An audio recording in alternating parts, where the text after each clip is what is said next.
and how it's a common access resource, and how the tragedy of the commons applies to it. Before we can understand what that is, I will define what a common access resource is. First, it's non-excludable. No individual can be excluded from using that resource. Two, it's rivalrous. One person's use of the resource diminishes the benefit to all other users. Soil is a common access resource because nobody can be excluded from using it. Everyone is allowed to use soil for whatever activities they want, such as farming, leisure, sport, and playing. The tragedy of the commons is the depletion of a shared resource by individuals, acting independently and rationally according to one's self-interest, despite their understanding that depleting the common resource is contrary to the group's long-term best interests.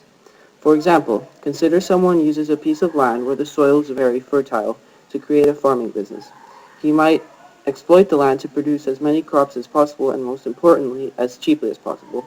To keep the costs low, he might dump byproducts that may be harmful to the environment in a nearby river. The now contaminated water of the river is going to affect the use of the fertile soil for other people. The other people are going to do the same, and accumulatively, the soil will end up being unusable. So my question is, what historical challenges has competition over the use of soil presented? And I'll be explaining different historical events which show these challenges and competitions. So first I'd like to say, as mentioned before, that soil becomes a tragedy of commons if you overuse the land. Um, Now, normally you can reuse soil over and over again if you treat it properly, but because of the competition, the free access that people have, anyone can basically use this land.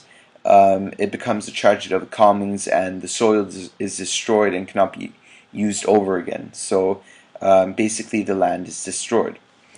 So my first example or historical event is during the ancient African kingdoms, where there was a lot of competition over who could get the finest lands with the best fertilized soil. Not only this, but who could be closest to a water source, which could also provide fresh water for the crops. And you can see at the time that it was very, very popular around rivers, providing fresh water where they could get rich soil as well.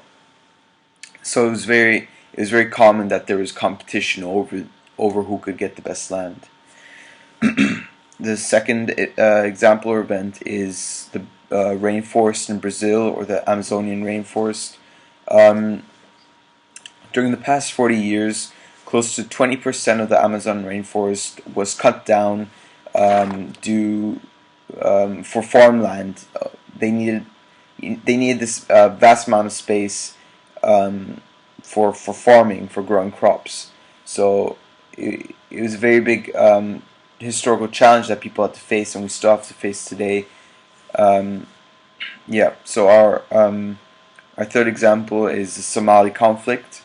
Um, this took place in the Somali Civil War, where there was an overuse for grazing in land, and the tenants back then, the people, they were not able to identify which land was theirs and which land belonged to someone else, and this was mainly because they were uncommon with the hectare. They didn't know how to measure the land. They basically didn't know which land was theirs. Um, so, and also because they had lost the motivation, because usually they would just stick to the tradition and just use a random land, but not go to other traditions where you would use hectare and be very, very precise with your land measurements.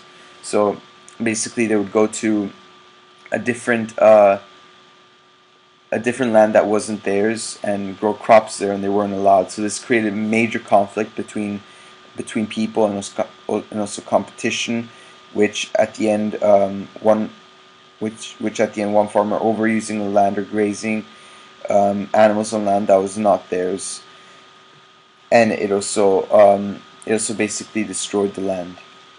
Another example is the Enclosure Act in the 1700s, where peasants were forced to give up their rights to land, to their land, to a higher position farmer. This They did that because they did that to make more money by exploitation and using the land basically only for growing crops and not for private use. This was more of a challenge and not a competition because the peasants did not really have a say in whether or not their land was taken away. So that was more of a challenge that they had to face. Yep. Soil is in most cases used as a common access resource. While this benefits those who do not want to or cannot afford to buy land, it does the opposite to the soil. People tend to exploit common access resources to the point that it negatively impacts the environment. In this case, the soil is being overused at an unsustainable rate, which means that the soil cannot recover from the previous use, like regaining its nutrients, before it is used again. This represents many challenges. The amount of nutrients the soil in the common access resource area will deplete, and as a result, the land will not be as arable as it was when people first began to use the soil. This makes it difficult for farmers to grow crops in the area, which means countries that rely on agriculture as a basis for their economy will over time have a decrease in food production. New soil fertilizers will be needed to try to combat the reduced soil quality, but this takes time and money, something LEDCs, which largely have agricultural-based communities, do not have, and it is not a reliable method. Another problem is that machinery is being used too often on the common access area of soil. This causes soil erosion.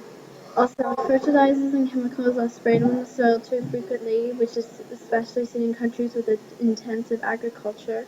The soil can no longer be classified as organic, and the food being grown in the soil will contain harmful chemicals. There is also the potential loss of plants because they cannot survive in soil that is not intact or compact. And these are just some of the problems. A few years ago, a case study was made in the marsh region on the coast of Italy. The purpose of this case study was to track the sustainable agriculture and soil conservation. The marsh region consists of 2 national parks, 4 regional parks, 4 natural reserves, 29 special protection areas, and 80 special areas of conservation.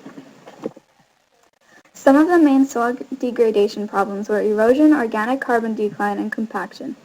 Erosion impacted the sedimentation of the soil as well as reduction in the soil's fertility levels. Organic carbon decline came from inappropriate cultivation practices, for example, decreasing livestock number and manure application and inappropriate crop residues management. This then leads to the destruction of soil structure, loss of air conductivity, reduction in water absorption capacity, leading to a reduction in soil biodiversity and reduction in crop yield due to inability of crop roots to fully develop, as well as increased susceptibility to erosion to a reduction in infiltration rate, which leads to an increase of runoff rate, which leads to more erosions. Like any other common access resource, the deteriorating soil has a social impact. This social impact, however, is slightly harder to assess. The actions the farmers have carried out are greatly influenced by rural industrialization. So the introduction of more advanced machinery, because the soil on our earth is in some cases considered the skin. More actions have started to be made, such as stricter market policies, environmental policies, as well as agricultural and development policies that will continue to keep soil in this area as a sustainable resource. The first solution is to have the area of soil that is common access divided into sectors. People can apply to a government-run committee to own a sector free of charge. They can use it to grow crops or let the animals graze on it, but they must take care of the land they are given. Violations of the said government policy will result first in a verbal warning, then the second-time offenders will be forced to pay a high fine. Third-time offenses will result in the requisition of the land. This solution will mean that the soil and common access areas will be better looked after.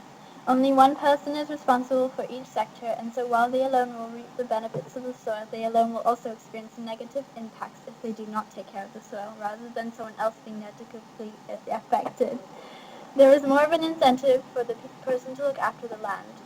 Also, there are repercussions if the owner of the land does not follow the rules, and so he or she will try to look after the soil as well as possible. Another possible solution is strict surveillance of the land. Government forces could deploy drones over the land to monitor the usage of it. If any violations are seen by the drone, it can call authorities to the area to deal with the situation. In conclusion, soil is a very widely used common access resource. There have been records all the way back to the ancient African kingdoms regarding challenges and competition of soil as a common access resource. The most common challenge we continue to face is the degradation of soil, such as loss of nutrients within the soil. Just like any common access resource, there are solutions to prevent degradation of the soil to keep happening. However, it is important to remember that everyone can contribute to the conservation of our Earth's soil,